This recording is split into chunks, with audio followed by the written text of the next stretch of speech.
Hello, everyone. Welcome back to Super Jerry 27's Nerd Cave, where I talk about video games, comic books, action figures, a little bit of social commentary, but mostly comic books and video games because those have been a part of my life since I was 8 years old.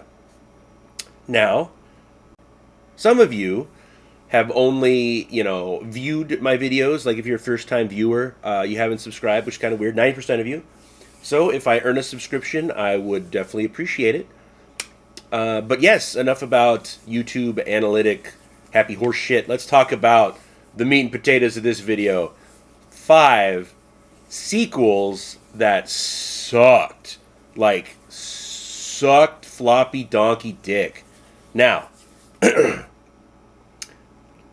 all of these are some of my favorite games ever created. But unfortunately, these sequels sucked. Let's start off with one that not a lot of people played, which is probably smart.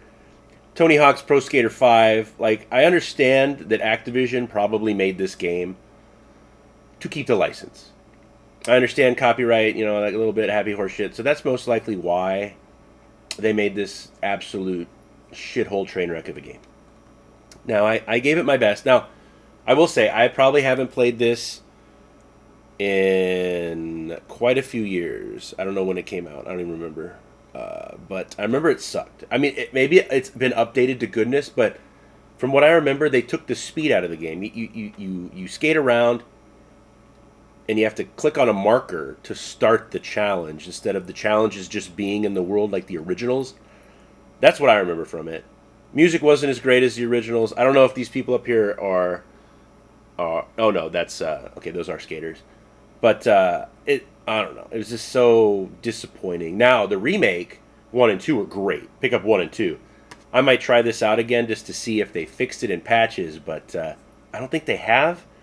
Like I said, I think this was a copyright keeper, like that Fantastic Four movie with Michael Jordan that sucked. But yeah, all right. Now, the original Mass Effect trilogy is probably one of my favorite trilogies in gaming. But then BioWare, I don't know, had the runs and shat this horrible piece of shit out. Like, I played this. I played about 4 or 5 hours of it, but I just didn't care about any of the characters. Like, in the original Mass Effect, you care about Shepard, you care about Miranda, you care about Ashley. Like, you give a fuck. They have story arcs and they have meaning. And this one is just was a lifeless husk of what BioWare used to be, which makes sense because I doubt anyone that worked on the original Mass Effect games worked on this hot pile of donkey garbage shit. Does not have me looking forward to Mass Effect 5, especially after all the Dragon Age bullshit, but we shall see. Once again, don't pre-order your games. Mirror's Edge was one of those games that took us all by surprise. The fast-paced parkour action, the fact that you could kill someone or not kill them, you could do an all-death run or a no-death run, and just the speed. Like, that game, you're like, Then they made Catalyst. Yeah, it's still sealed. I played it when I had Game Pass and EA Play.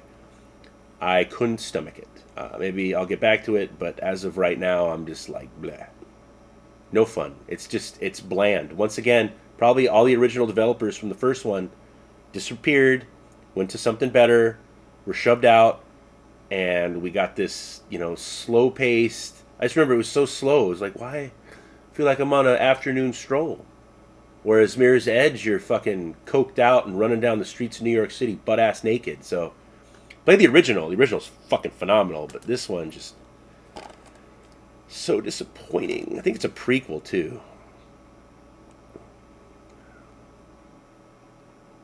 Yeah, it's a prequel. I don't know. Just very disappointing. But it's EA, and they're just chock full of disappointment. Now, this is a surprise one. And for my love of this franchise and the series in general, but Resident Evil 6 was a bit of a disappointment. Now, is it a bad game? Abso-fucking-lutely not. There are 4 campaigns you can play in this game. I think it's the longest Resident Evil game next to Code Veronica. Yeah. Maybe Village now. But, there's a giraffe getting a blowjob on the cover. That does not bode well.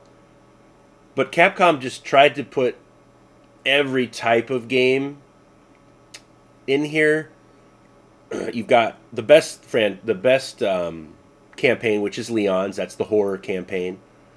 Then you've got like the punching campaign with Wesker's kid, and then you've got the Chris Redfield over the top shooting everything, military level, and then Ada's stealth level. Like, I mean, it's still fun to play, but after playing Resident Evil 2 remake and Resident Evil 4 remake, this one just pales in comparison. They better not ever remake this one. I want my Code Veronica remake, and no more giraffes getting blowjobs, guys. Come on, what are we thinking here? Now, this is the game that I know will get this video insanely downvoted and a lot of hate, but hear me out. Alan Wake fucking 2. I put 30 hours into this game. I completed it. And my God, was it a slog to beat this fucking game. I love Sam Lake. I love his character in this game. He's trying to bring back Max Payne. He's got to miss that character that he created that Rockstar now owns, and it's all fucky. Alan Wake, amazing story of the first game. Like, oh my God. And I thought this was going to be good. Once again, there's some characters in here I don't give a fuck about. Don't give a fuck about. I don't care. And they're like main storyline characters, and you have to play their part of the campaign. Like, at least with Resident Evil 6, if I don't like Chris Redfield, I don't have to play his campaign and I can carry on. But I had to play, oh my God, I forgot her name. Saga. Like, it was a bait and switch. Like, yeah, Alan Wake 2, but I'm playing as not Alan Wake. I don't understand that. And then let's forget about that. Let's go to mechanics.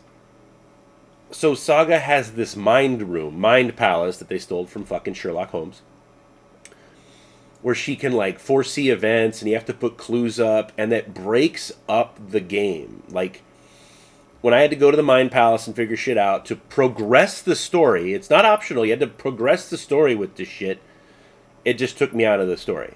Because I'm like, oh, I'm gonna fucking do this, I don't fucking care. And same with Alan. Alan has his writer's room, which would flip-flop the levels so that you can keep going, but it's just like, bro, I want to be walking around in a forest with a fucking flashlight and a shotgun, shooting these shadow bitches. That's what I wanted from the game, and maybe an explanation of what he's been doing the past, I don't know, 13 years, 16 years, I can't remember. Yeah, this was a slog. Like, if you play Control and then play this, you're going to be so disappointed. Control was an amazing game. Well written, great controls, action up the yin. Sometimes you didn't know where to fucking go, and I didn't like that. The map sucked. The map really sucked. But, I don't know. They still haven't made money on this game. Think about that. Remedy has not made money on this game yet. It'll be out for 2 years, October. That's not good. That doesn't bode well for Control 2. Because that's where I'm assuming all this leads to now, is Control 2. But I know I'm getting a lot of hate for this because it won awards. It's the winner of over 200 awards. That doesn't mean shit. Gamers didn't give out these awards. People who don't play games gave out these awards. But yeah, Sam Lake, I'm sorry. Your latest opus just fucking slog. Slog. But yeah, let me know in the comments, what is your most hated sequel? And why do you hate me now? Because I didn't enjoy Alan Wake 2. Take care now. Bye-bye then.